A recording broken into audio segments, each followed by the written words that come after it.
Esta apresentação prende-se com o tema dos órgãos de segurança e exploração de barragens e albufeiras e vem, no âmbito deste curso, na sequência do que foi apresentado sobre hidrologia aplicada ao dimensionamento de albufeiras e órgãos de segurança de barragens, e o que vai ser ainda apresentado, na sequência desta minha apresentação, sobre os principais conceitos de dimensionamento de descarregadores de cheias e de bacias de dissipação. Os principais pontos que irei tratar são, em geral, os órgãos de descarga das barragens, depois em mais pormenor, os descarregadores de cheias e as descargas de fundo, destacando alguns aspectos que são relevantes e comuns a estes tipos de estruturas de descarga.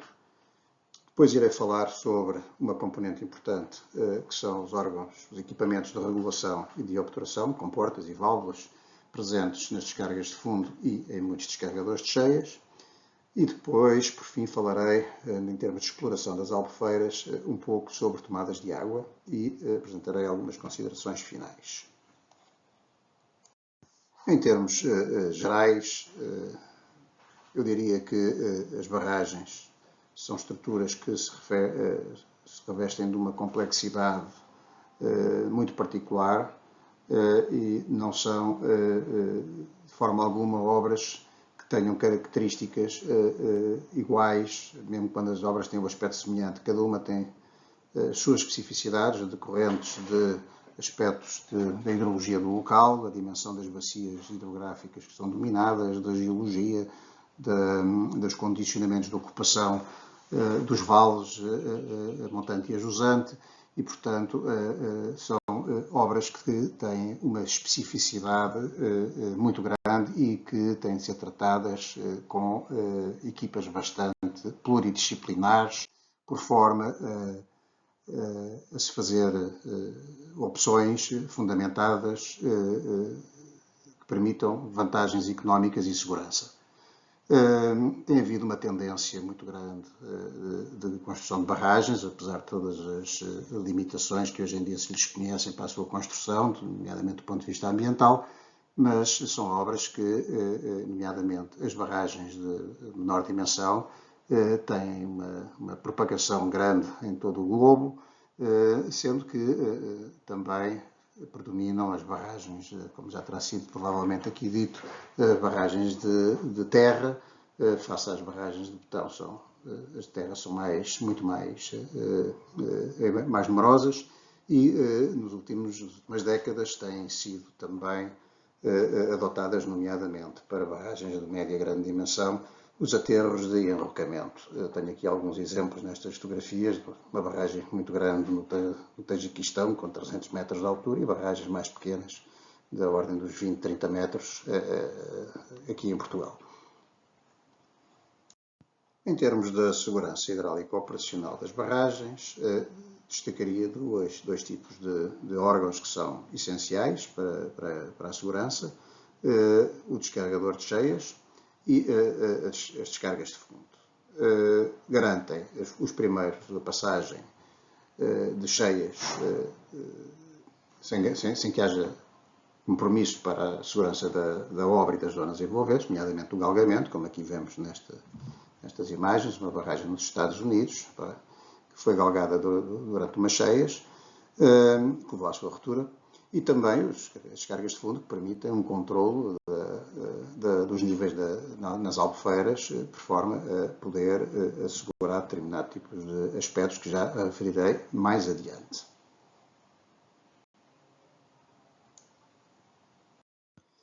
Em relação às barragens de betão, enfim, eu destacaria algumas vantagens e algumas desvantagens deste tipo de solução para materializar as barragens. Aspectos vantajosos, logo que aqui assim está, de certa forma, representado nas fotografias na parte inferior do slide, são barragens que têm mais resistência ao galgamento. É uma situação não desejável, mas a ocorrer, são barragens que, em relação às de aterro, são menos suscetíveis à ruptura nestas situações. Também são especialmente adequadas, por exemplo, em vales bastante estreitos, nomeadamente quando se utiliza as soluções em arco, como temos aqui assim representado neste corte. Por outro lado, também as barragens com perfil de gravidade, que é um pouco este padrão que está nesta imagem, são também bastante competentes para receber o canal de descarga ao longo do seu paramento. Tem uns aspectos que depois são importantes, que é a necessidade, em regra, de se terem fundações resistentes, competentes, fundações rochosas, por forma a aguentarem as cargas concentradas que lhe são transmitidas pela estrutura e englobarem, normalmente, envolverem custos mais elevados de construção e mão de obra mais intensiva e mais equipamentos e, portanto, tem estes aspectos que podem condicionar a opção por este tipo de solução. No caso específico das barragens de alvenaria, que eu aqui destaco até porque temos vários colegas a frequentar este curso que são de Cabo Verde,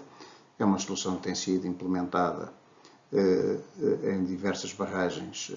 cabo-verdianas e, como se vê aqui na imagem da barragem de Canto de Cagarra, por exemplo, temos o descarregador de cheias implantado no paramento de jusante, mas revestido com betão por forma a poder resistir à ação do escoamento e, portanto, é uma solução muito antiga, as barragens de alvenaria, que em certas circunstâncias locais podem se revelar como interessantes e Cabo Verde é precisamente um desses casos. Agora dedicar a minha apresentação essencialmente a órgãos de descarga de barragens, depois na parte final aos órgãos associados às tomadas de água, mas em relação aos órgãos de descarga, basicamente temos aqui assim dois tipos de órgãos, como já referi, sendo que os descarregadores de cheias, que agora aqui assim até representam uma situação relativamente comum em barragens de terra essencialmente, barragens de terra ou de derrocamento, que são soluções que envolvem um canal de aproximação, uma celeira de controle, um canal de transição para jusante, uma estrutura de dissipação de energia e um canal de restituição ao curso natural. Muitas outras soluções há, esta é muito comum, mas basicamente eu diria que a função do descarregador de cheias é passagem segura das cheias que afluem à albufeira da barragem para jusante, para evitar os galgamentos e em condições que sejam não indutoras de danos, seja na estrutura de descarga, seja nas estruturas próximas ou encostas do vale, portanto todas as zonas vizinhas ao escoamento, afetadas por este. E, portanto, para dimensionar um descarregador de cheias, há que ter em conta a cheia de projeto, que já terá sido vastamente tratada na sessão específica da hidrologia, o tipo de barragem, de certa forma já referi isto, a localização da barragem e a capacidade da albufeira. Já as descargas de fundo têm uma função essencialmente de permitir o controle do nível de água na albufeira armazenado,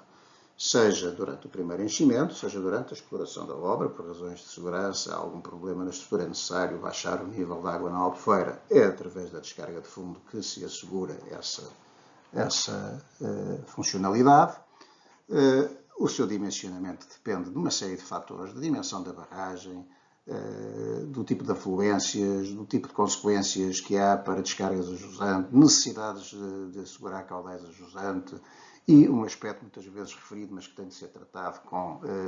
atenção devida, a passagem para jusante de sedimentos que se acumulam, seja na albufeira, seja na zona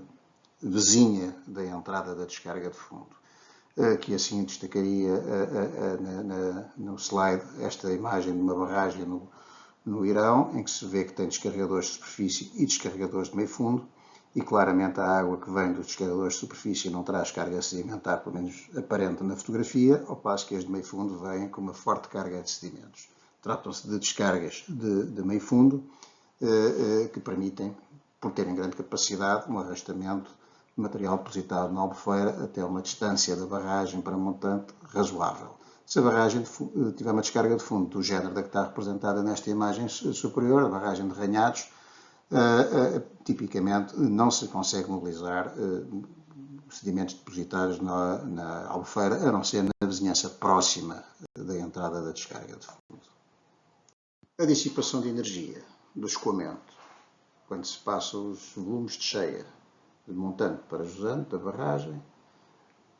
ou num pequeno troço, em que a grande energia potencial associada à Albufeira se transforma em energia cinética, escoamentos de alta velocidade, com muita potência, cria um problema de como lidar com esta alta concentração de energia com a capacidade resistente do peito a jusante. E isto é um tema que eu irei tratar melhor à frente, mas aqui para terem uma ideia, temos o caso até da uma barragem no Rio Zambeze, a barragem de Cariba, uma grande albufeira, penso que a maior albufeira do mundo, que está aqui assim representada em descarga, um descarregador aqui assim na zona central da barragem, aqui temos em corte. A barragem começou a funcionar, penso, no final da década de 50 e começou a apresentar, logo nos primeiros anos de operação, um desenvolvimento de uma fossa de erosão a jusante no maciço rochoso de grandes proporções, atingindo cerca de 80 a 90 metros em pouco tempo. E, portanto, este aspecto é um aspecto que é um grande desafio no dimensionamento dos descarregadores de cheias.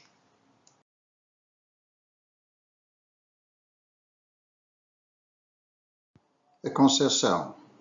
o dimensionamento dos descarregadores de cheias são muito decorrentes daquilo que são as regras de exploração previstas para a Albufeira.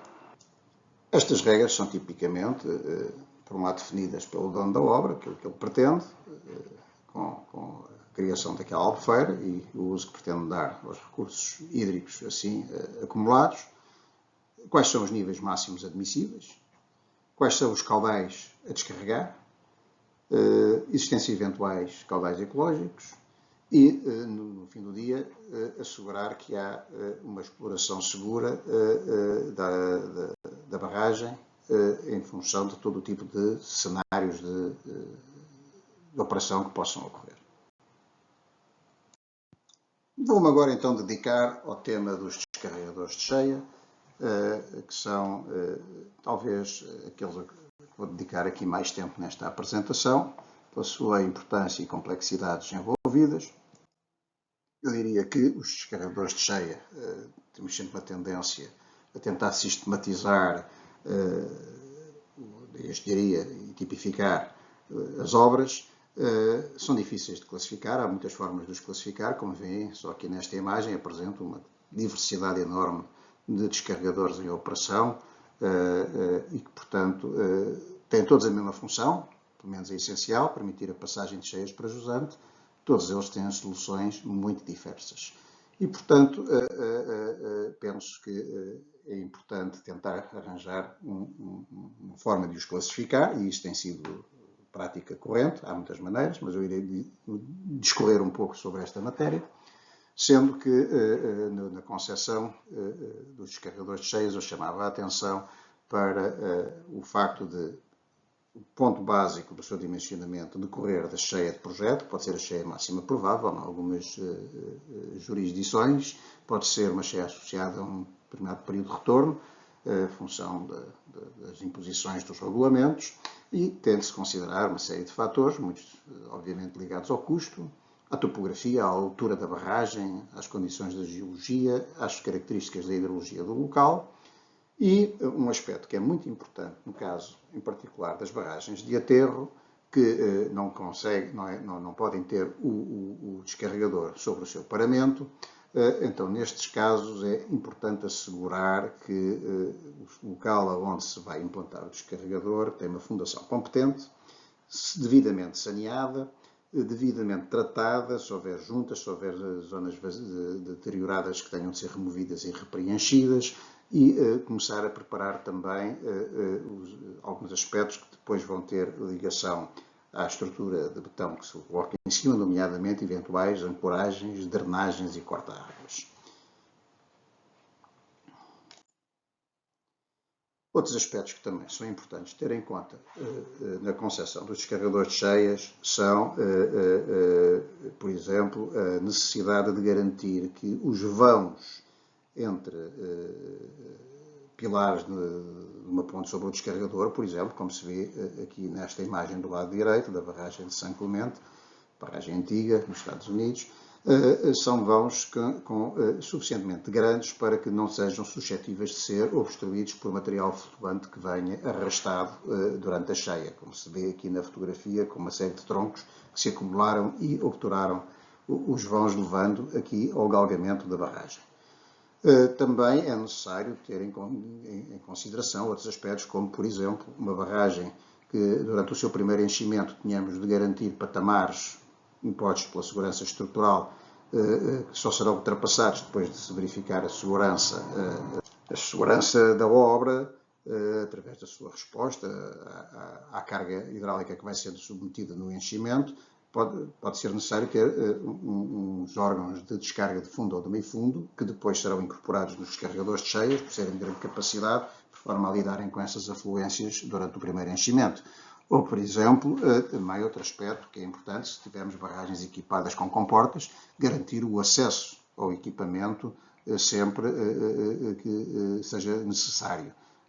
E também ter em conta, na solução que se adopta, a experiência da própria equipa projetista. Portanto, não ir para soluções muito complexas se não houver um quadro de técnicos devidamente competente e com experiência para lidar com determinadas soluções mais exigentes em termos de concepção.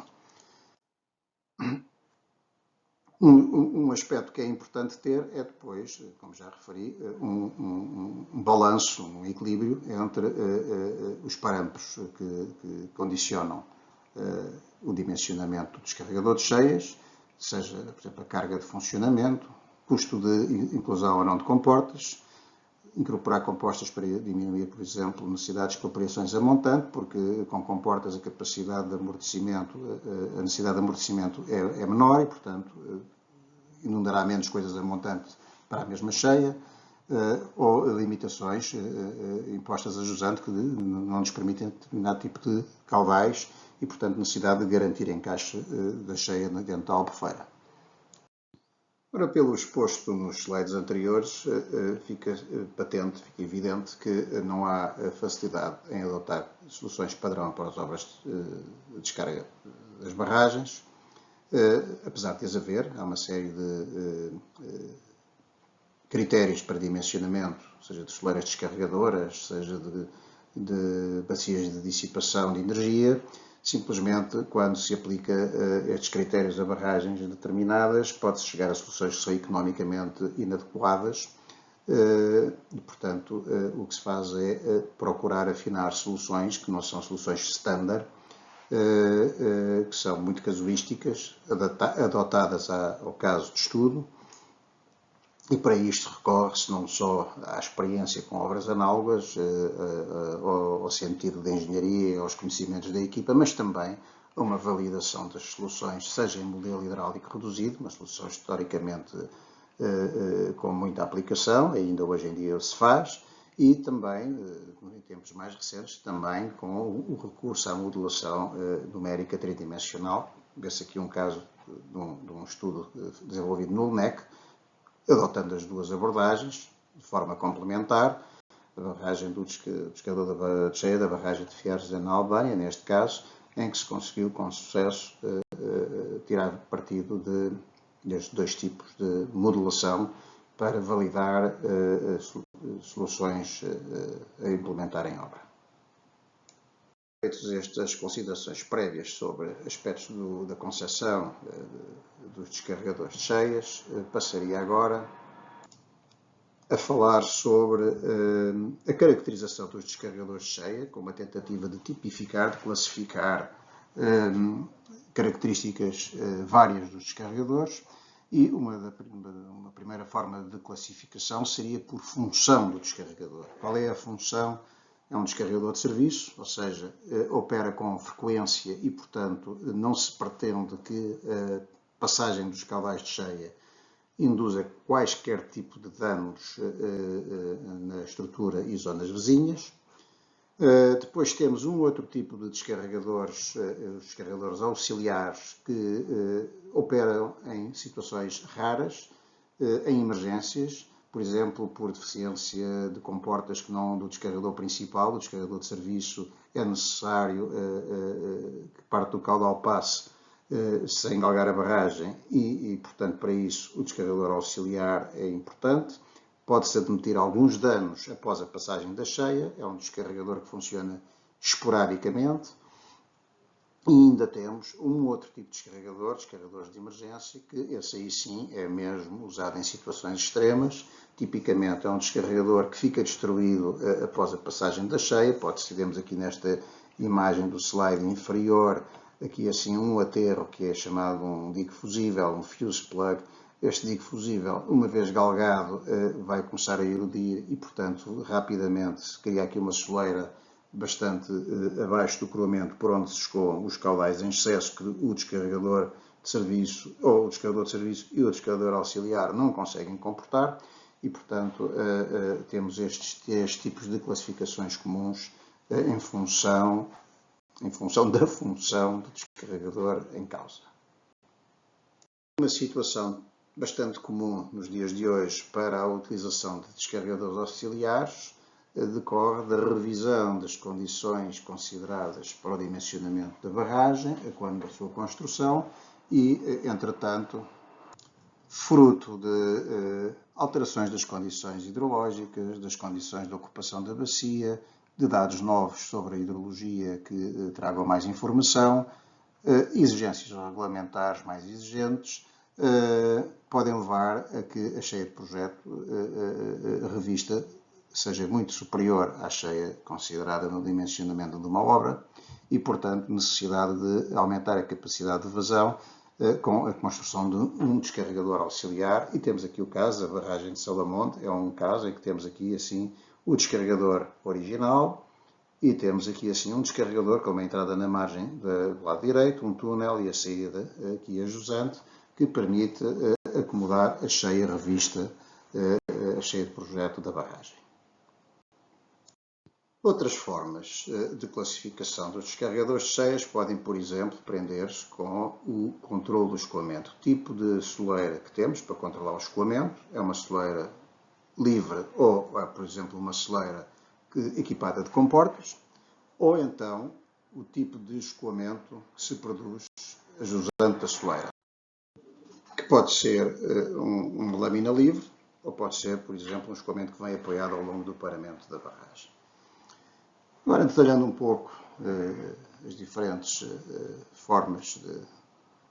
de caracterização, temos aqui um descarregador, por exemplo, um descarregador de lâmina livre não aderente, que pode ser equipado de comportas, o caso da barragem de Salamonte, que há pouco já havia referido no caso do descarregador auxiliar recentemente construído, ou pode ser sem qualquer controle de comportas. Em ambos os casos, a lâmina vem destacada da barragem e é lançada muito próxima do pé da barragem e, portanto, o que exige é uma fundação competente e, mesmo assim, proteção da fundação. No caso, por exemplo, da barragem de Salamonte, através de uma contrabarragem construída à jusante que cria um colchão de água, que amortece o jato proveniente do descarregador, ou, por exemplo, uma proteção em betão, que é aqui o caso da barragem da Boçã, que tem uma proteção de betão que permite que não seja produzida erosão do baciço ajusante da barragem. Outra forma também comum tem barragens de arco, também de jato livre, mas que não vem do coroamento da crista da barragem, pode vir de orifícios, portanto, a entrada é submersa. Vemos aqui assim a sua representação, num caso, orifícios próximos do coroamento, exige a colocação de comportas e esta solução tem, em função da posição altimétrica dos orifícios, produz jatos parecidos com os que mostrámos há pouco para os descarregadores de lâmina livre provenientes do coroamento, muito próximos do pé da barragem, ou, por exemplo, aqui, como no caso de Cabora-Bassa, que são orifícios profundos e que lançam o jato para muito longe da barragem e, portanto, a preocupação da consequência das erosões para a estrutura é menor. Outra forma também que temos é o descarregador de lâmina livre, como já referi há pouco, mas aderente ao paramento. Muito comum, por exemplo, em barragens de perfil de gravidade. Temos aqui o caso da barragem da Bem Posta, da barragem de betão, em que tem controle por comportas, a lâmina vem ao longo do paramento e depois temos aqui, por exemplo, a dissipação de energia, uma bacia de dissipação por ressalto hidráulico, ou, por exemplo, aqui o caso de uma barragem, a barragem de Canto Cagarra em Cabo Verde, barragem de alvenaria, que também já mostrei há pouco, o descarregador de cheias, que não tem controle por comportas, vem ao longo do paramento, mas depois no pé da barragem há um salto de esqui que lança o escoamento em jato para o leito a jusante. E, portanto, aqui assim, as questões da ação erosiva são mais prementes, e eu penso que no caso de Canto de Cagarra já se verificaram erosões a jusante que levaram à necessidade de intervenções corretivas. Outro tipo de descarregador de cheias muito frequentemente utilizado no caso das barragens de aterro, aliás já o referi num slide inicial, trata-se do descarregador em canal de encosta. São descarregadores que estão independentes da estrutura da barragem. Não têm contacto direto com os aterros, que constituem o corpo da barragem. Também podem ser usadas em barragens de betão, e há vários casos em que assim acontece, e caracterizam-se tipicamente por um canal escavado ao longo da encosta, por forma a encaminhar para jusante as afluências da cheia, sem interferência com a estrutura da barragem. Vemos aqui assim o caso de um grande descarregador na barragem de Três Marias, no Rio São Francisco, no Brasil, em que aqui se conseguem ver bem o efeito dos pilares das comportas no padrão do escoamento que se desenvolve a jusante com estas ondas estacionárias oblíquas a desenvolver-se e a interceptarem localmente os muros laterais do descarregador e produzindo sobrelevações. Também as mudanças de ângulo nas paredes do canal são locais onde se produzem ondas estacionárias. Também se vê aqui assim o caso dos pilares e aqui assim os pontos de sobrelevação junto aos muros que podem levar ao seu galgamento e deteriorações do tardós dos muros e consequências para a integridade do descarregador. E aqui a utilização de modelos reduzidos tem sido importante no sentido de analisar e mitigar estes fenómenos. Por exemplo, aqui assim o caso da barragem de Massingir. Os estudos em modelo reduzido no UNEC, na década de 70, permitiram, de facto, uma geometria de muros que levou a que as ondas transversais não tivessem consequências de ampliação significativa da altura da água, portanto, para os muros, e também permitir uma aproximação à bacia de dissipação com o escoamento bem distribuído. Também em descarregadores de encosta, por vezes, em barragens de menores dimensões, ou em descarregadores de menor capacidade e menor queda, é comum e vantajoso, por vezes, a utilização de descarregadores em que, em vez de ter um canal liso, tem-se a introdução de quedas sucessivas de degraus que vão permitindo uma dissipação de energia ao longo do próprio canal de encosta. E isto permite, muitas vezes, diminuir muito a dimensão ou a eliminação total da bacia de dissipação de energia, que é um órgão bastante dispendioso num descarregador de cheias. Uma outra forma de classificar os descarregadores de cheias tem a ver com a forma como se faz a aproximação do escoamento à soleira de controle, a soleira que regula o caudal que está a ser descarregado. Uma forma muito comum é a que está aqui representada nesta imagem, um descarregador frontal que está perpendicular ao escoamento, pode ter aplicação em soluções de lâminas livres guiadas, de lâminas livres não guiadas, pode ser nos canais de encosta, também é o caso aqui, por exemplo, da barragem de Massingir, que tem um descarregador de soleira frontal, equipado de comportas, e, portanto, é uma forma muito comum de controle do escoamento. Uma outra forma, quando, por exemplo, não temos espaço para na encosta fazer um descarregador frontal, porque tal obrigaria a escavar um canal muito largo, numa zona, por exemplo, onde temos taludes muito inclinados e, portanto, teria problemas muito sérios de escavação e de contenção de taludes, é utilizar o descarregador lateral, em que aqui estaria a barragem, neste eixo, e em vez de termos a soleira descarregadora desenvolvida no alinhamento do coroamento, está perpendicular ao coroamento. Estes descarregadores laterais permitem, de facto, acomodar melhor a soleira descarregadora, tem alguns desafios em termos das condições de aproximação do escoamento, pode ter comportas, como é o caso aqui da grande barragem dos Estados Unidos de Hoover, que tem dois descarregadores, um na margem direita, outro na margem esquerda, controlados com comportas, como aqui não se vê muito bem, são comportas, falarei à frente de tambor. Podem seguir-se à soleira descarregadora um canal de encosta, ou pode ser, por exemplo, como no caso da barragem de Hoover, um túnel, por baixo da encosta, com saída a jusante num salto de esqui. Ainda uma outra forma também, quando há limitações de espaço, ou quando até o processo construtivo levou a que se fizesse um desvio do rio utilizando um túnel debaixo da encosta, é utilizar esse túnel ou parte dele para incorporar o descarregador de cheias no designado descarregador em poço ou descarregador em tulipa. Estes descarregadores, normalmente convém tê-los afastados da margem, como está aqui representado, no caso da barragem de Paradela, porque quando estão próximos da margem são afetados pela própria fronteira. A aproximação do escoamento não se dá de uma forma perfeitamente radial e isto aqui tem consequências na capacidade de vazão e na eficiência do descarregador. Requer, por exemplo, aqui no caso da barragem de Campilhas, dos anos 50, foram feitos desenvolvimentos de estudos em modelo reduzido, por forma a chegar a uma geometria, que é a que aqui se vê representada, em que minimiza os efeitos, de facto, destes problemas de simetria. Estes descarregadores têm sido usados menos frequentemente nos projetos mais recentes porque têm uma questão que é um pouco delicada em termos de cheias, que corresponde à passagem de um funcionamento eficiente de superfície livre quando o controlo está na crista do poço para um funcionamento em orifício que tem menos capacidade de vazão, faça um descarregador em superfície para a mesma carga hidráulica ou para o mesmo aumento de carga hidráulica, que é quando o controle passa para o túnel, passa a haver ali um gargalo e, portanto, com o aumento da cheia, perde eficiência.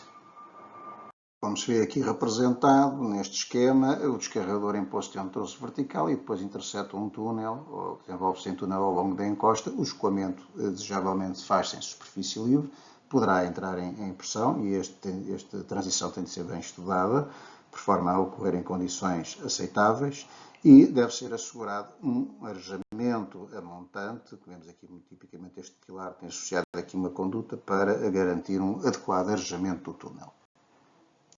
Em termos de controle, soleira de controle, há um conjunto de soluções que permite aumentar a eficiência da soleira de controle para uma mesma largura de canal. E dentro deste conjunto de soluções temos os descarregadores em labirinto, que está aqui um exemplo representado, é uma soleira de desenvolvimento poligonal que permite aumentar a secção de descarga. Obviamente que isto não é igual ao longo de toda a carga, gama de funcionamento do descarregador. Para pequenas cargas este desenvolvimento é realmente todo ele utilizado. Para cargas maiores, o escoamento começa a não ser perpendicular à crista, começa a ser oblíquo e começa a ter menos capacidade, menos vazão. A eficiência do descarregador vai sendo perdida. E, portanto, estes descarregadores permitem eficiências em termos de escavação do canal da margem, pode ser um canal mais estreito. Outra solução é um bico de pato, enfim, é semelhante o princípio a aumentar o desenvolvimento da crista. Os bicos de pato permitem, de facto,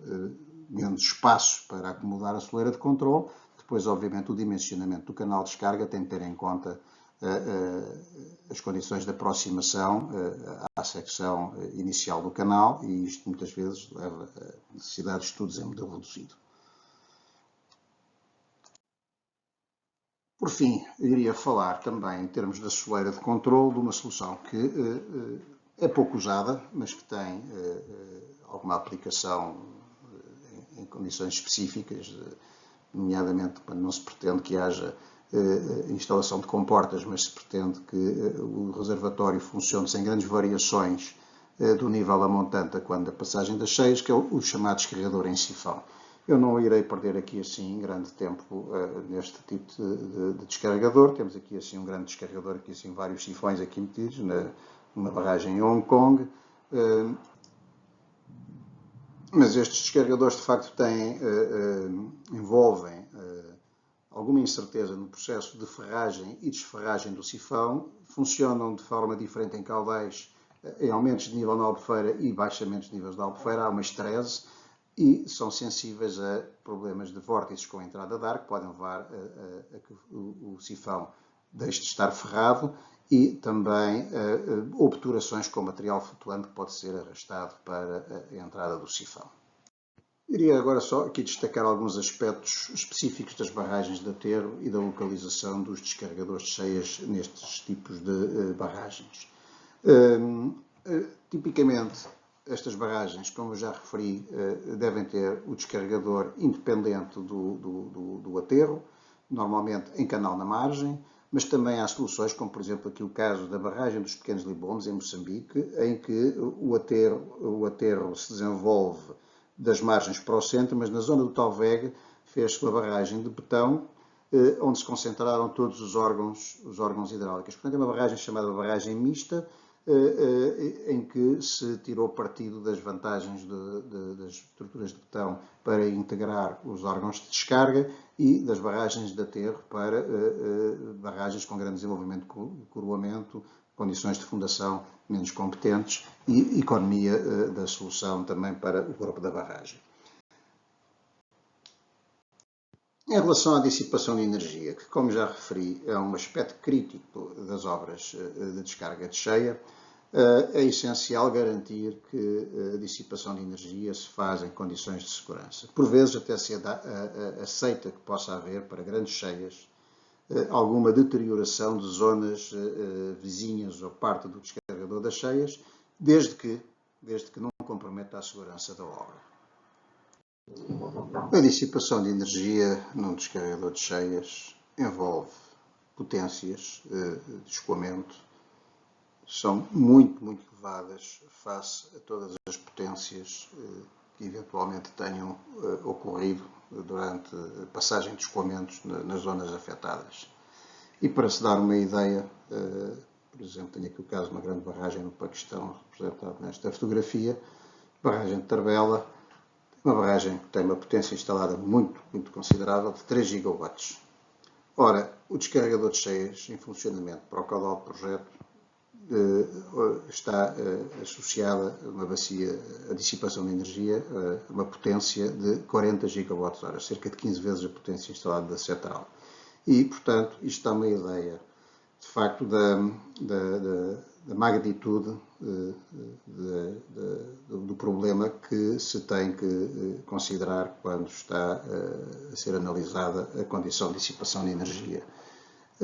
que é diretamente proporcional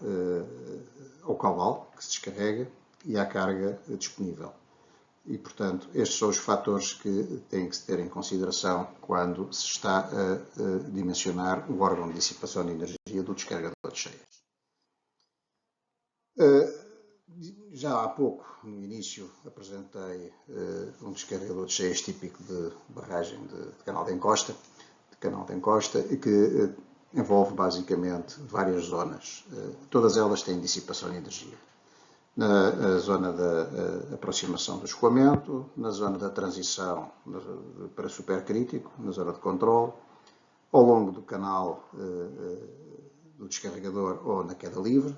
quando não envolve um canal. Depois, na zona de transição de rápido para lento, tipicamente na bacia de amortecimento, se houver, e depois, ainda ajusante desta estrutura ou desta zona, na restituição ao rio, ainda há tipicamente uma turbulência residual que envolve potências superiores às que tipicamente ocorreriam se não houvesse barragem. Em relação à dissipação que ocorre tipicamente nos canais dos descarregadores de cheias, que têm um desenvolvimento que pode ser maior ou menor, mas que é apreciável, há dois aspectos que temos que ter em consideração com peso para a dissipação de energia. Num aspecto é a rugosidade da superfície. Se for uma superfície com uma rugosidade maior implica tipicamente maior dissipação, mas também implica riscos de erosões por cavitação, por alterações dos padrões de escoamento que levam à cavitação. E pode pôr em causa a integridade do betão e, portanto, os elementos estruturais de betão. Também se pode tirar partido desta situação, quando as velocidades envolvidas não são muito grandes, e fazer com que haja macro-rugosidades, como já referi nos canais, por exemplo, que têm degraus, quedas sucessivas e, portanto, desta forma promover a dissipação de energia ao longo do canal.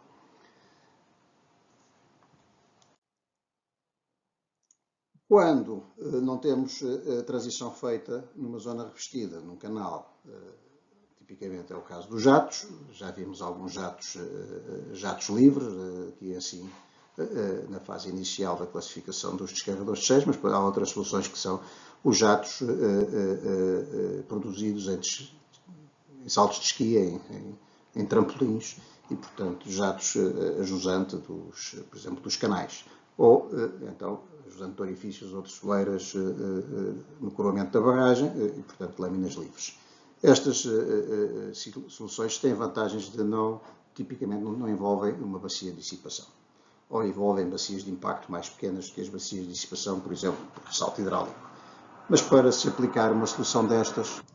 há que ter a garantia de que as condições de geologia na zona de restituição dos jatos são em rocha sã, são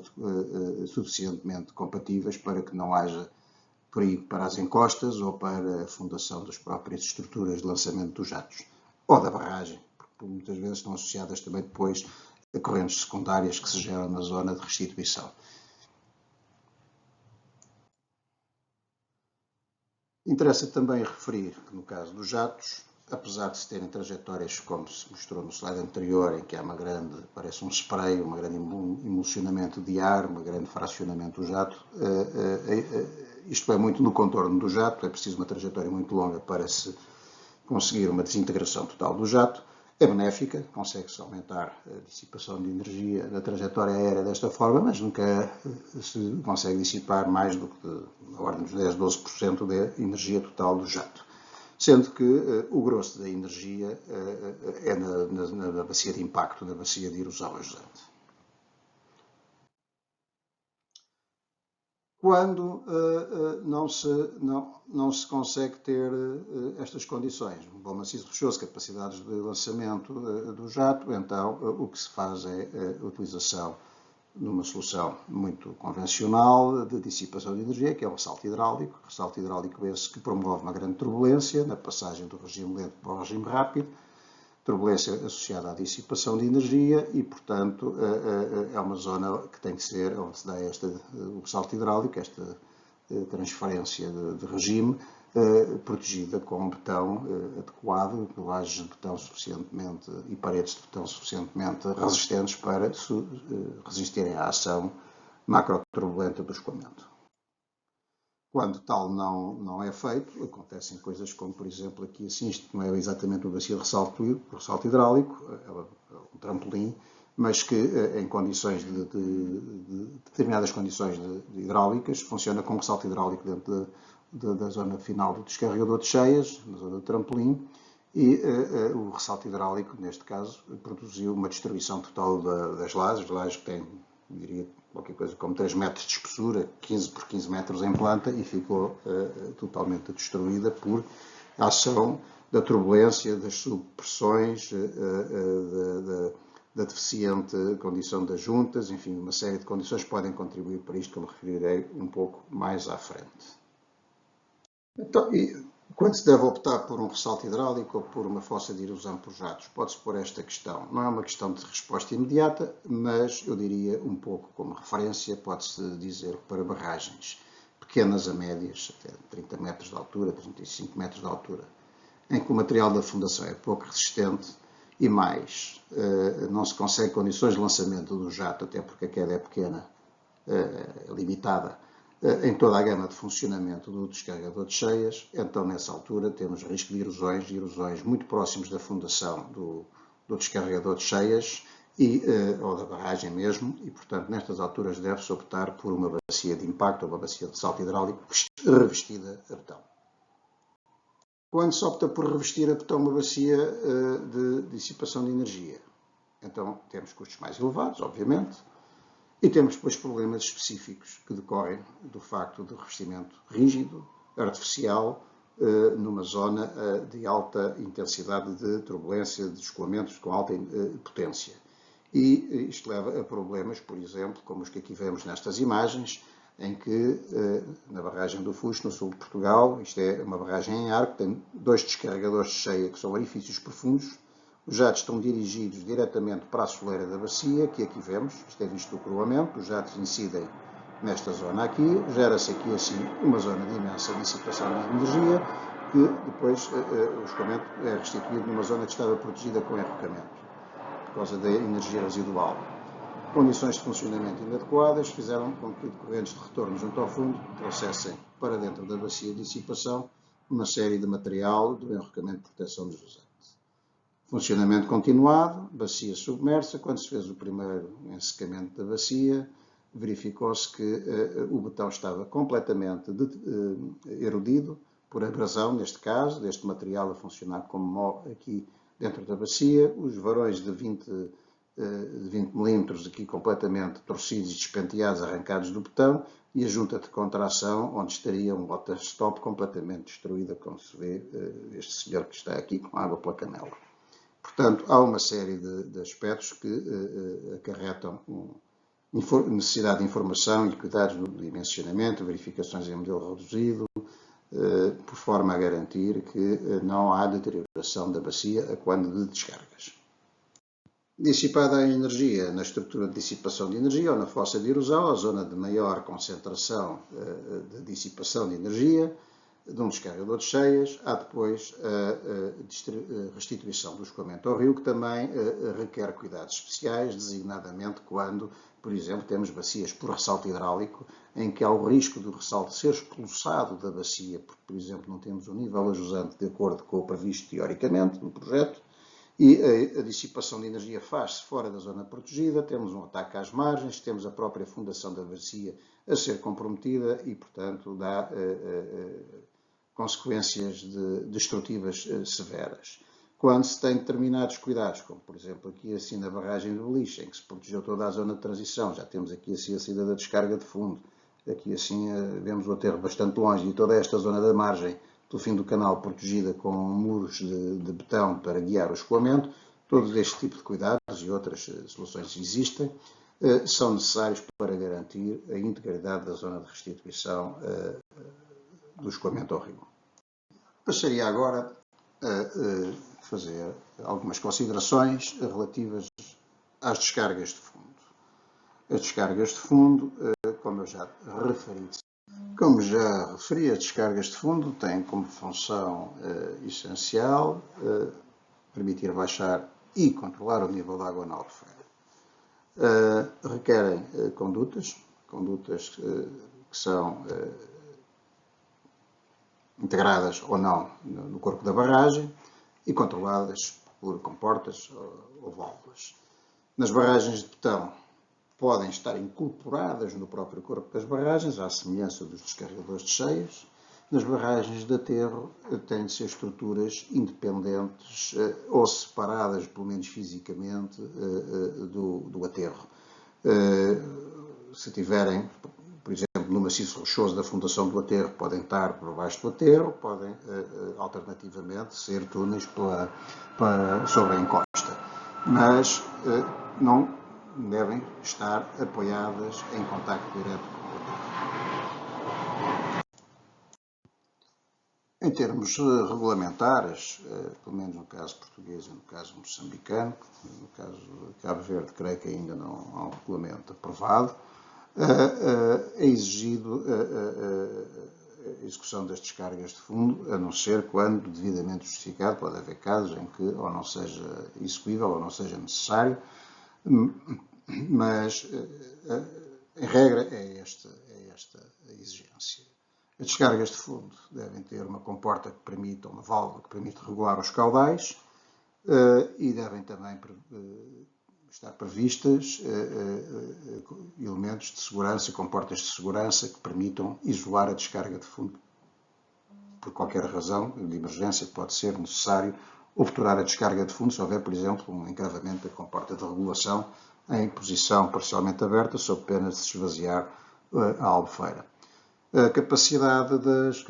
descargas de fundo, aliás, como já de certa forma aflorei ao longo desta apresentação, devem estar dimensionadas em concordância com todas as exigências estabelecidas à cabeça para a gestão da albufeira e, obviamente, tendo em conta aspectos também de custo associado. As descargas de fundo também, por terem escoamentos com energias elevadas, necessitam de ter contempladas as condições de dissipação de energia. Em relação aos descarregadores de cheias, uma grande diferença tipicamente é nos caudais, porque as cargas, tipicamente a descarga de fundo funciona com a carga máxima. Ou terá de funcionar com a condição de carga máxima, pelo menos quando está a funcionar a partir do pleno armazenamento. Mas os caudais são, em regra, mais pequenos, portanto, as potências são menores. Mas também são órgãos muito localizados. Portanto, há uma grande concentração dos caudais na saída. E, portanto, também coloca problemas específicos das descargas de fundo, como dissipar em espaços mais limitados, normalmente junto ao talveg, escoamentos com uma energia muito elevada. Muitas vezes as descargas podem ter saídas submersas, isso tem de se ter em conta, porque inclusive pode gerar problemas de cavitação nas zonas de elevada velocidade sem arejamento e, portanto, há que ter em conta diferentes aspectos em função do tipo de solução que se considera. Dispor de elevada energia cinética por estar a tratar de descargas de fundo permite normalmente usar como dissipação de energia jatos esses que se pretendem o mais dispersos possível por forma a aumentar a dissipação na trajetória aérea do jato. E isto tipicamente pode ser feito com, já referirei depois mais à frente quando falar das válvulas, com, por exemplo, válvulas de jato, que é uma solução muito comum em descargas de fundo de pequenas e médias barragens. O controle pode estar a montante, junto à zona de montante, ou pode estar nas extremidades jusante, e há uma série de fatores hidráulicos e outros que poderão levar a que se opte por uma ou outra solução. No caso em que se opta, tipicamente, por utilizar uma dissipação de energia por ressalto hidráulico,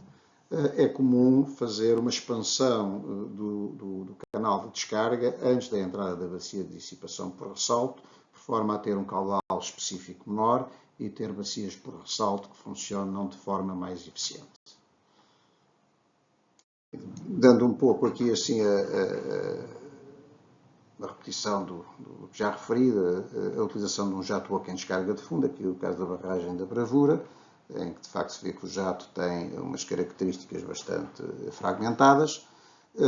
e aqui assim no caso da barragem dos Pequenos Libomes, em Moçambique, em que isto é um defletor na saída de uma grande conduta com 1500 mm, uma conduta com algumas dezenas de metros de comprimento, o controle do escoamento é feito numa comporta na saída e esta saída está sujeita a escoamentos de alta velocidade e, portanto, é necessário garantir que há um bom arejamento sob pena de ocorrências de cavitação, seja junto ao botão, cavitação e até abrasão, mas essencialmente cavitação, seja nas zonas das peças fixas das comportas. Mais à frente eu irei voltar a esta barragem para dar um exemplo de cavitação, precisamente junto à ranhura das comportas. Além da função essencial de permitir descarregar a albufeira ou controlar o nível de armazenamento na albufeira durante a exploração da obra, é por vezes considerado para as descargas de fundo um outro conjunto de características que permitam, seja na fase construtiva, garantir a passagem de águas de forma segura, as afluências regulares ou de cheia durante a construção da obra e, portanto, considerar que há descargas profundas que depois serão utilizadas como descarga de fundo durante a vida da obra. Por exemplo, temos aqui Cabora Bassa, foi um caso em que isso se adotou. Temos aqui os 8 orifícios do descarregador de cheias, que são descarregadores profundos, a serem utilizados durante a construção da obra como órgãos de descarga provisória para uma zona galgável, no fundo, durante a construção da obra. Outro aspecto é também, durante a exploração da obra, utilizar estas descargas de maior capacidade para, por exemplo, se fazer o controle do primeiro enchimento e também garantir a passagem para os antecedimentos que se acumulam junto à entrada da descarga de fundo ou na própria albufeira, se forem pensadas as condições de arrastamento devidamente. Também há que ter cuidado com as obstruções. É um órgão que está submerso, por vezes a dezenas ou mesmo centenas de metros de profundidade, e, portanto, o seu acesso por montante é difícil, e se houver uma obturação, a sua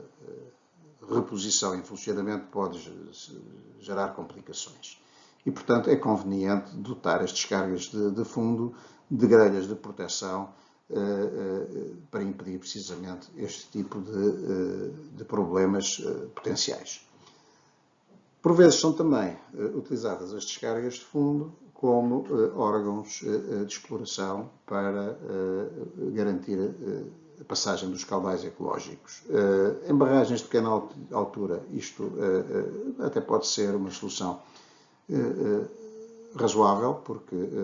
não há grande deterioração da qualidade da água com a profundidade, mas em barragens com mais de algumas dezenas de metros, 20, 30 metros para cima, já temos problemas de qualidade da água e, portanto, não é uma solução ótima. Enfim, é uma solução que por vezes se utiliza, à falta de melhor, mas não é adequada. Iria agora destacar alguns aspectos que considero serem relevantes ser tidos em conta, não necessariamente para descarregadores de cheias ou para descargas de fundo, mas para ambos os tipos de órgãos, com mais incidência talvez nos descarregadores de cheias, mas também aplicáveis às descargas de fundo. Um desses aspectos, que já de certa forma o referi, tem a ver com a drenagem das estruturas dos descarregadores, estruturas essas que, se não tiverem uma fundação devidamente drenada, podem ser sujeitas a subpressões, subpressões essas que podem levar a deformações, a fendilhações e até consequências mais graves, como o levantamento de elementos da estrutura. E, portanto, é essencial que estas obras sejam pensadas logo na fase de projeto e que haja maneira depois de fazer a sua controle e manutenção durante a exploração. Um outro aspecto também relacionado, de certa forma, com a drenagem tem a ver com as juntas de contração dos elementos de betão e as estanquidades destas juntas. As juntas são muito importantes, há vários tipos, enfim, já referi as juntas de contração, há juntas construtivas, há juntas de dilatação, mas a questão que se põe é, nas mais comuns, nas de contração, elas serem estanques, estarem dotadas de water stop, de elementos de estanquidade, e de, inclusivamente, estarem preparadas também com corta-águas no local da junta. Temos aqui, assim, uma ideia da geometria tipicamente associada a estas zonas de junta, em que tem aqui a laje que termina aqui, está aqui a junta de contração, a laje que se inicia aqui, o elemento corta-águas, um dente, e aqui assim o dreno instalado sobre a junta. Em caso de ruptura, por exemplo, desta estanquidade e de algum desalinhamento que se possa produzir na junta de contração, temos aqui um fenómeno hidráulico que se desenvolve, que é este escoamento incidente. A altura cinética vai se transmitir toda como pressão estática à fundação. E esta pressão vai constituir uma subpressão, a menos que haja um dreno de alívio eficiente. E, portanto, é importantíssimo garantir que esta situação não se desenvolve sob pena de acontecer algo com este aspecto, um escoamento que está a ser defletido aqui numa zona de junta deficiente, com estas projeções de água para cima e pressão para baixo, que levam ao levantamento das lajes de revestimento e lajes que são de tamanho considerável, como se pode ver pela comparação com o tamanho das pessoas que estão aqui na fotografia. O aspecto que também se deve ter em conta nos escoamentos dos descarregadores de cheias, que são escoamentos que envolvem velocidades de escoamento elevadas, turbulência, pressões muito variáveis, são os desvios geométricos, de irregularidades que se pode ter nas superfícies de betão, as superfícies definidoras do escoamento. Podem ser desvios estruturais, podem ser rugosidades, deficiências do betão, mas que geram tipicamente perturbações, baixamentos locais de pressão, potencial ocorrência de cavitação, e cavitação, que eu já de certa forma descrevi aqui nesta apresentação, leva à deterioração das superfícies de betão próximas dos locais onde as bolhas, as cavidades se formam e colapsam, e portanto fenómenos destes, como se vê aqui assim no descarregador de Massingir, ou aqui assim nestas zonas dos elementos laterais ao pé destes dentes refletores do descarregador da Ilha Solteira do Brasil, que são afetados por cavitação. As situações dão-se, por exemplo, em túneis ou em descarregadores em galerias, onde, por exemplo,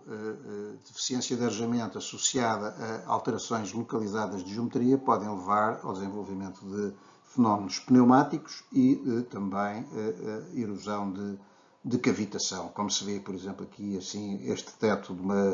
de um túnel em que o betão foi completamente deteriorado por cavitação, com os varões à vista. Aqui assim, não só o revestimento de betão foi destruído pela cavitação, como também o próprio maciço rochoso. É um processo autoalimentado, uma vez iniciado não termina. Ou, por exemplo, uma saída de um túnel em que a entrada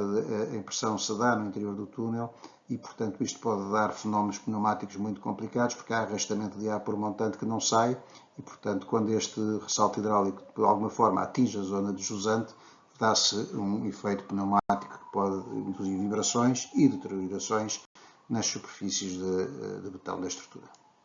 Tendo apresentado até aqui considerações relativas aos descarregadores de cheias e às descargas de fundo, impõe-se aqui também falar um pouco sobre os equipamentos de regulação e de obturação que tipicamente se consideram para estes órgãos de descarga. Ou seja, com portas e válvulas, como também é comum designar-se. Mas algumas considerações prévias. O objetivo das comportas e das válvulas é a regulação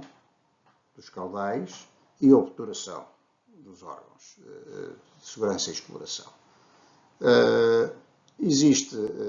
uma série de disposições regulamentares, por exemplo, no caso português e no moçambicano, mas também existe uma série de boas práticas internacionais devidamente publicadas e divulgadas. No projeto destes órgãos deve-se justificar, em função do tipo de barragem e das características do local, a opção que se toma, porque é um determinado tipo de equipamento. Deve ser garantido o acesso aos equipamentos, seja para a sua manobra, seja para a sua manutenção. E devem ser previstos os cenários de incidentes e avarias por forma a garantir que não tenham consequências desastrosas para a obra. Neste contexto, é comum ter-se como requisitos de manobra que estas sejam possíveis em situações meteorológicas adversas, tipicamente quando se necessita de operar com os descarregadores. O seu sistema de acionamento deve ter em consideração uma redundância de fontes de energia, tipicamente uma elétrica ou outra, por exemplo, com um sistema gerador a gasóleo, por exemplo. E deve ter a opção de manobra entre o automático e o manual. O comando manual, não só acionamento manual, isso é um aspecto, como também fazer um bypass aos automatismos e poder comandar as comportas de forma manual, sem ser através dos autómatos. E, portanto, isto é importantíssimo ter em consideração.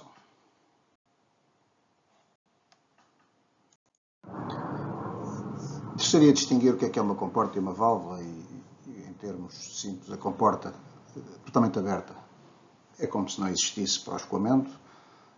ao passo que uma válvula acaba por, de certa forma, estar sempre em contacto com o escoamento, exceto a válvula esférica, totalmente aberta, enfim, não tem interferência, mas em linhas gerais poderia fazer-se essa distinção. Ainda também há um tipo de comportas especiais, as comportas ensecadeiras, que são usadas para isolar os órgãos de descarga, permitem a sua manutenção, inspeção, eventualmente permitem o corte de caudal. A sua instalação tipicamente é por grua, ou no caso das muito grandes pode ser por via flutuante, vão flutuar e depois são afundadas no local de instalação, e tem como requisitos operacionais uma estanqueidade adequada e segurança em relação às ações hidráulicas a que estão sujeitas. As comportas no seu funcionamento e, portanto, na sua concepção devem ter em conta as forças hidrodinâmicas a que ficam sujeitas, causadas pelo escoamento turbulento. Devem ter em consideração também outras forças secundárias, nomeadamente ondas provocadas por perturbações de montante ou de jusante e impactos de corpos flutuantes que sejam transportados pelo escoamento. E devem ter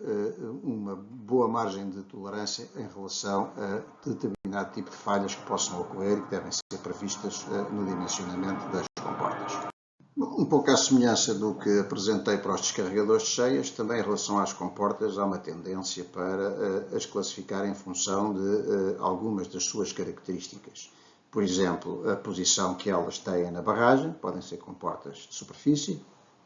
que estão tipicamente em descarregadores que estão com a superfície de controle, com a soleira de controle na superfície, próximo do acabamento da barragem,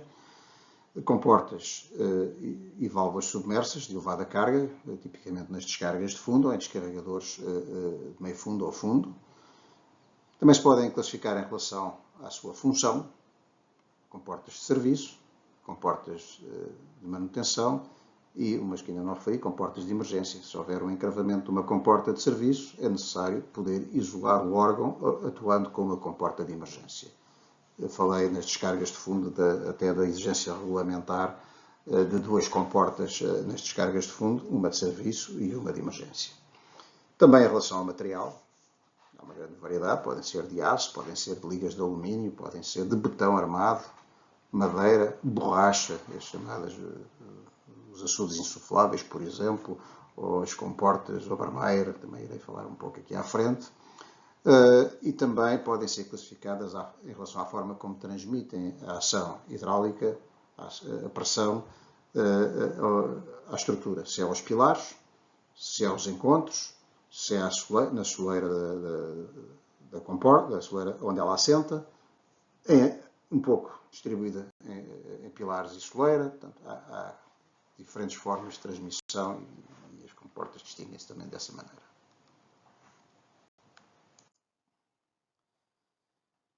Em relação à operação das comportas, elas podem ser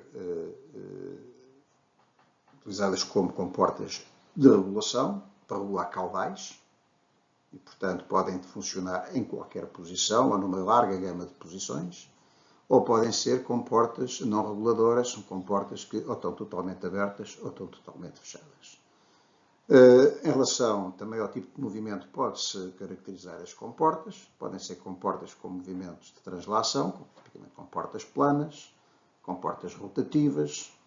comportas rolantes e comportas flutuantes, estas menos comuns. E também podem ter movimentos que sejam transversais ao fluxo ou ao longo do fluxo. Por exemplo, se pensarmos numa válvula jato oco, tipicamente o elemento de controle, está alinhado, é alinhado com o fluxo. Também em relação aos tipos de mecanismos que temos para movimentar as comportas, podem ser acionamentos elétricos, mecânicos, hidráulicos, podem ser até inclusivamente automáticos, por exemplo, flutuador e contrapeso. Há várias formas de se fazer o acionamento. Sendo um equipamento necessita tipicamente de sobressalentes e de consumíveis para se assegurar a sua operação e manutenção de emergência, além da de rotina, e haver dispositivos de limpeza para comportas submersas, para se poder assegurar que, sem esvaziar a albufeira, é possível fazer esse tipo de limpeza. Em relação ao acionamento das comportas, um sistema muito comum são os servomotores oleohidráulicos, que vemos aqui assim, por exemplo, no caso da barragem dos pequenos libomes, aqui assim o servomotor de uma das comportas do descarregador de meio fundo. Pode ser por sistemas, por exemplo, de cabos de aço ou correntes de galo, acionadas por guinchos. Podem ser hastes roscadas em comportas de menores dimensões, por exemplo, como a cremalheira. E depois, em relação aos motores, já referi de certa forma, podemos ter motores elétricos ou, por exemplo, motores de combustão elétrica, combustão interna. Os motores destes aqui normalmente são acionados, acoplados aos sistemas de emergência. É a solução mais comum. Perante uma panóplia tão diversa de comportas como aquela que existe, é necessário ter uma fundamentação criteriosa para a seleção do tipo de comporta e é muito função daquilo que se espera em termos de desempenho da instalação hidráulica. E entre os fatores a considerar destacaria a fiabilidade, o peso, a simplicidade funcional. Simplicidade normalmente está associada a maior fiabilidade, facilidade da manutenção, os requisitos estruturais, ou seja, a comporta para ser instalada, o que é preciso fazer também na estrutura, fazer ranhuras, pilares, guias, por forma a poder instalar e pôr a comporta funcional, a sua interação com a estrutura, como é que é transmitida a ação das comportas aos seus apoios, a capacidade de elevação, se é preciso um elemento de grande capacidade para içar a comporta, por exemplo, em função do tipo de comporta, da sua geometria, da sua solução, as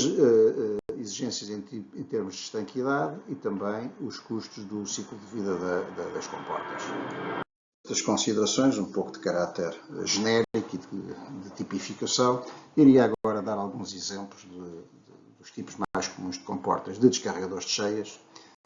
Enfim, estão aqui assim elencadas, iria dar exemplo de cada uma delas, segmento, basculantes, por aí fora. E, portanto, começaria por as comportas de segmento, muito amplamente utilizadas, nomeadamente em descarregadores de superfície. Também se designam, às vezes, de comportas radiais, não comporta setor. Setor é uma comporta que muitas vezes, erradamente,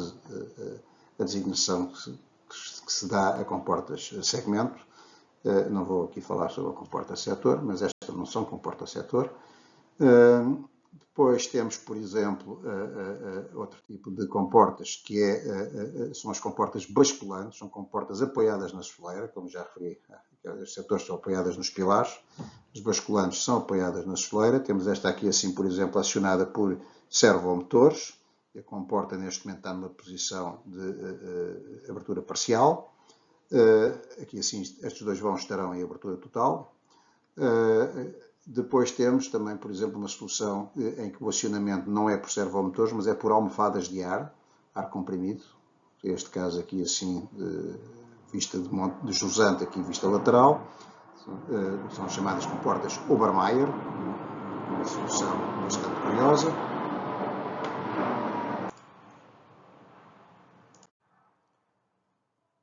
Depois temos uma que combina as duas anteriores. Podemos ter uma comporta segmento, que trabalha com escoamento inferior, mas para permitir descargas por cima, nomeadamente para passagem, por exemplo,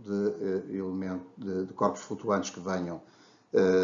com as cheias e para passar para jusante, pôr uma comporta basculante no bordo superior da comporta segmento. Portanto, vemos aqui está a comporta segmento e os seus braços, e depois aqui na parte superior temos aqui assim um êmbolo que vai permitir movimentar este elemento superior, esta parte que também se chama por vezes de volée. Outra solução são comportas planas de translação, que funcionam apoiadas em rodas, são comportas vagão, designam-se comportas vagão, usadas por vezes em descarregadores de superfície, mas mais comumente em descarregadores em orifícios, descarregadores em orifício ou em descargas de fundo. Muitas vezes também como comportas de emergência de descargas de fundo ou descarregadores profundos. Este tipo de comporta é muito comum numa época em barragens dos Estados Unidos. Eu penso que em Portugal, não sei se há algum caso, eu não conheço, um comportas de tambor. Estas comportas funcionam quando não têm, funcionam por enchimento com água. Enchem-se com água e ao encherem-se de água elas fecham. Ao esvaziar, tem aqui um tanque em baixo, esvazia-se e elas abrem e desaparecem dentro da crista do descarregador. É uma solução que não tenho visto ser utilizada em barragens recentes. Esta é uma solução em Portugal, está aplicada, por exemplo, na barragem de Costuma Lever, uma comporta de vagão de dupla folha, ou seja, tem um elemento superior e um elemento inferior. Aqui assim no corte temos aqui o elemento inferior e aqui o elemento superior. Ela permite basicamente, no início do funcionamento, tipicamente este elemento baixa e há uma descarga por cima, a barragem a comporta é galgada. Depois, quando está totalmente em baixo, se a cheia continua a aumentar, os dois corpos juntos são erguidos e vai começar a haver escoamento por baixo e por cima. Até a partir de certa altura começa a haver apenas escoamento inferior e no final a comporta é totalmente erguida e o escoamento dá-se sem qualquer contacto com a comporta. Também há um tipo de descarregador que está ligado aos descarregadores auxiliares ou descarregadores de emergência, que eu referi quando falei dos descarregadores de cheias, são as comportas fusíveis. Estas comportas podem ser, estes aqui são os elementos metálicos, por exemplo, que são cheios de água. Quando o nível atinge esta cota, começa a inundar este elemento aqui vertical, vai desequilibrar a comporta, que tem aqui um ponto de charneira, e ela tomba e é levada pelo escoamento e, portanto, torna a soleira, passa desta cota para a cota da soleira onde ela se apoia e, por vezes, até estão regulados estes elementos para tombarem sequencialmente. Em descargas de fundo, temos menos variedade, temos as comportas deslizantes, são comportas planas, mas que funcionam encostadas numa calha de deslizamento. Comportas vagão, normalmente para cargas maiores, que apoiam em rodas, como já vimos no caso dos descarregadores de superfície. Comportas lagartas, estas aqui têm toda a pressão transmitida à ranhura onde a comporta trabalha, mais distribuída do que no caso da comporta vagão, e comportas segmento. Há outras variedades, mas enfim, estas são as mais comuns. Temos um exemplo de uma grande comporta vagão, tem aqui assim os elementos estruturais, aqui assim a zona de estanquidade e aqui assim é o local onde as várias rodas estão colocadas de um dos lados, do outro lado simetricamente. Comporta de lagartas, uma estrutura relativamente semelhante, mas que tem aqui assim uma lagarta de cada lado, que permite que haja menos atrito e um melhor apoio, uma melhor transmissão das cargas às ranhuras, utilizadas tipicamente quando as pressões são muito elevadas. Estas comportas, por exemplo, são comportas que existem na barragem de Cabora Bassa como comportas de emergência. Comportas segmento, temos aqui o caso da barragem de Massingira em Moçambique, uma das comportas do descarregador de fundo, que funciona para descarga de fundo e descarregador de cheias auxiliar, e que funcionam com cargas da ordem dos 40 metros. Em termos de válvulas de alta carga hidráulica, eu diria que há as que não regulam caudal, que são tudo ou nada, as válvulas de borboleta, podem ter o eixo da borboleta horizontal ou vertical, e com portas as cilíndricas ou esféricas, que têm a vantagem de deixar uma desobstrução total quando em posição de aberta, ao passo que as borboletas fica sempre um elemento em contacto com o escoamento, alguma perda de carga.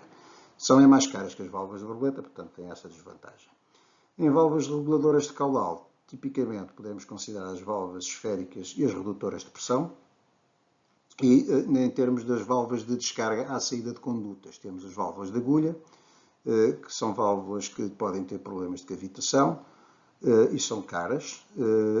as válvulas de tubo e jato oco, e depois uma variante destas que são as válvulas Auer-Banger, que são bastante comuns, fiáveis e das quais já mostrei uma fotografia quando falei das descargas de fundo. As comportas devem ser dimensionadas para ter em conta as forças hidrodinâmicas e as forças hidrostáticas, sendo que as forças hidrodinâmicas têm como principal componente as ações decorrentes do escoamento turbulento. Estas forças devem ser analisadas caso a caso, porque dependem muito do circuito hidráulico onde a comporta é instalada. Por exemplo, aqui temos um caso de um estudo em modelo reduzido e modelo numérico que foi desenvolvido para a barragem de Cabora-Bassa, há coisa de 8 anos, em que se estudou precisamente a consequência para a estrutura e para a comporta do fecho de uma comporta de emergência com a comporta de regulação ajusante em posição de encravamento e abertura parcial, em que se dá um conjunto de fenómenos médios, que estão aqui caracterizados no modelo numérico, e também depois foram caracterizados em termos reais, portanto, ao longo do tempo, com as suas flutuações, em modelo físico.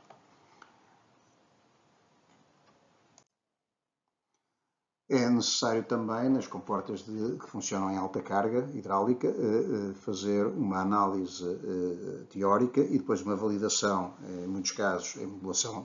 física, das forças de atuação da comporta, nomeadamente as forças associadas ao designado downpull, força hidrodinâmica de fecho, para garantir que as comportas funcionam sem vibrações, sem oscilações e conseguem fazer o fecho completo sem necessidade de atuação mecânica. Portanto, pelo peso próprio, pela força hidrodinâmica, elas funcionam adequadamente. Nestes ensaios é essencial ter em consideração aspectos ligados com a cavitação e com a admissão de ar. Estes fenómenos de fecho de emergência de comportas em condutas, em galerias, são fenómenos que funcionam em depressão. Portanto, se não houver uma reposição do ar que é levado pelo escoamento, pode levar a fenómenos complexos de perturbações e de cavitação. Falando da cavitação, eu tinha dito que iria mostrar sobre o caso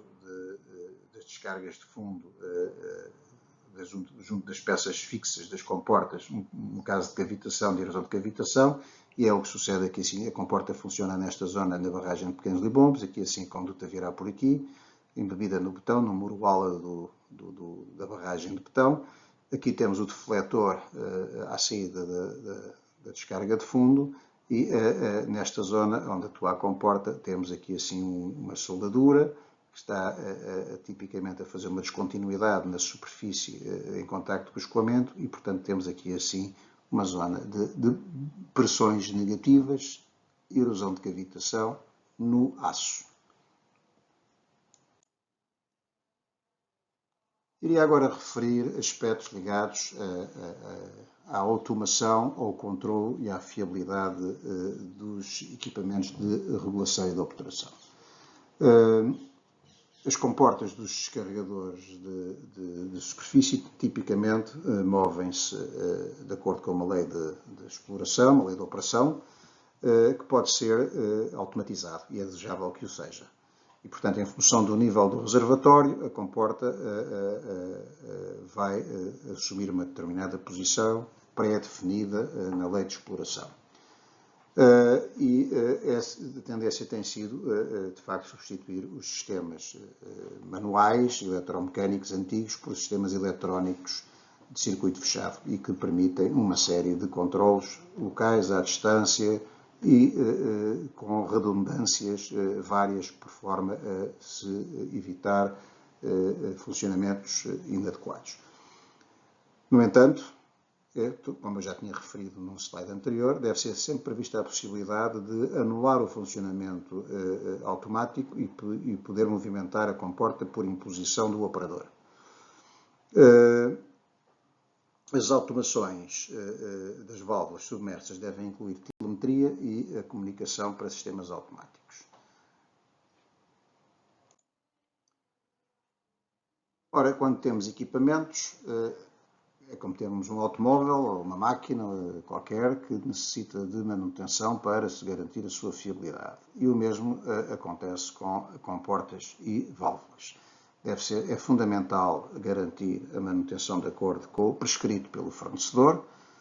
monitorizar e inspecionar regularmente, testar, ver se em situações de inspeção funcionam para não se fazer o teste em situações de emergência e constatar que há problemas. Estes aspectos devem ser tão mais exigentes ou mais severa é a ação sobre as comportas e mais difícil o seu acesso. Portanto, em descarregadores de superfície pode haver um nível de exigência menor do que em descarregadores profundos ou descargas de fundo. E, de facto,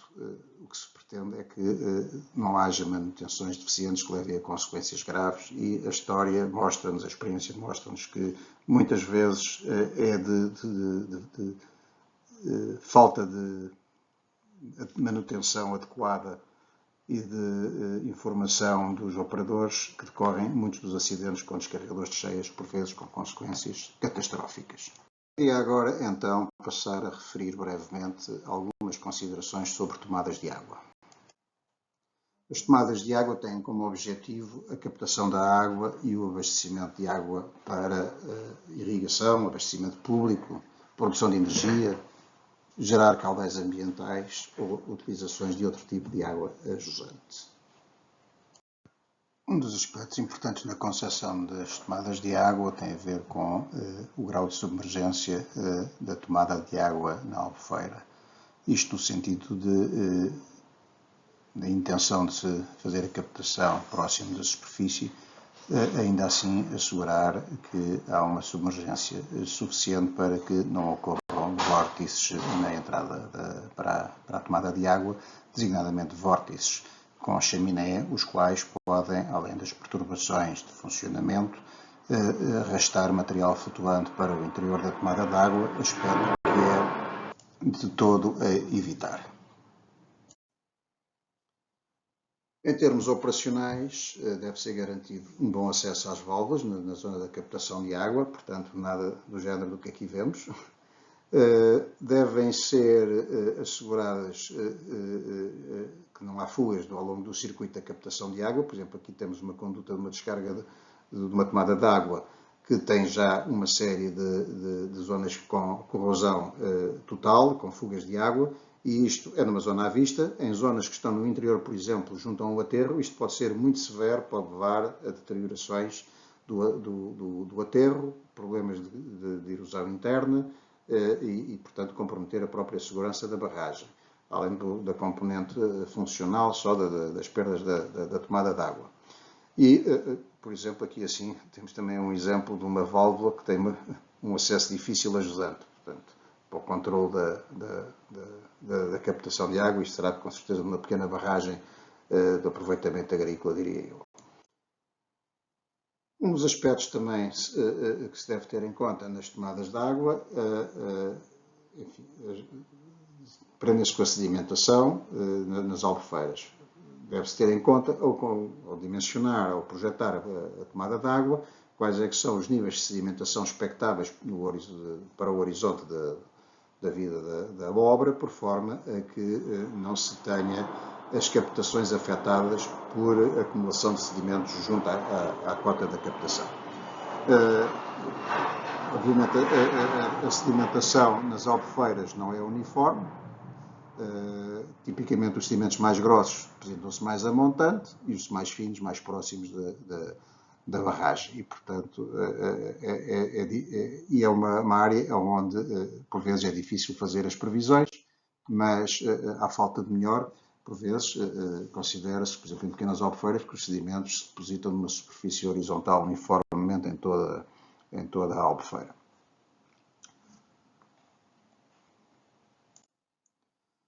Um outro aspecto também importante das tomadas de água é a componente ecológica e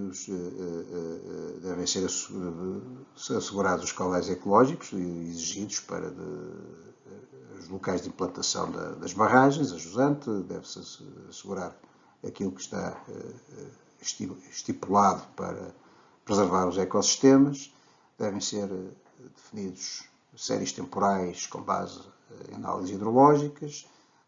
deve-se considerar a necessidade de, por vezes, descargas superiores, por forma a reproduzir um pouco a morfodinâmica original do rio, em que havia cheias, não era um caudal sempre regular, médio, e, portanto, a tomada de água deve permitir fazer este tipo de variações e, em regra, não é recomendada a descarga de fundo. Eu já referi, de certa forma, isto quando falei das descargas de fundo, para as componentes ecológicas por questões de qualidade de água. Mas à falta de melhor alternativa, por vezes, acaba por se adotar esse órgão para assegurar este fornecimento. Bom, passaria então a fazer só algumas considerações finais sobre toda a matéria que aqui apresentei. Eu diria que, em relação aos órgãos de descarga de barragens, a escolha adequada dos órgãos de descarga é fundamental para garantir a eficiência na gestão da albufeira, a segurança da barragem e zonas envolventes. No caso específico dos descarregadores de cheias, o dimensionamento e a sua manutenção são cruciais para prevenir o algamento das barragens. Quanto às descargas de fundo, são essenciais para o esvaziamento, devem incorporar condutas adequadas para a função que desempenham e válvulas, uma para controlo e uma para segurança. Em relação a outros aspectos, destacaria a drenagem adequada das estruturas e o correto tratamento das juntas e a observância de tolerâncias nas superfícies de betão. Isto de forma a garantir não só a integridade estrutural dos elementos, como também a longevidade, a durabilidade das estruturas. Em relação aos equipamentos de regulação e de obturação, eu destacava que a fiabilidade e a manutenção destes equipamentos, é vital para assegurar a operação eficaz e a resposta rápida em situações críticas. Eu incluí aqui um conjunto de referências e bibliografia que penso que são úteis e relacionadas com toda a matéria que aqui apresentei. Também ponho aqui assim os links para uma série de sites da internet aos quais eu fui buscar informação que incluí nesta apresentação e agradeço a atenção.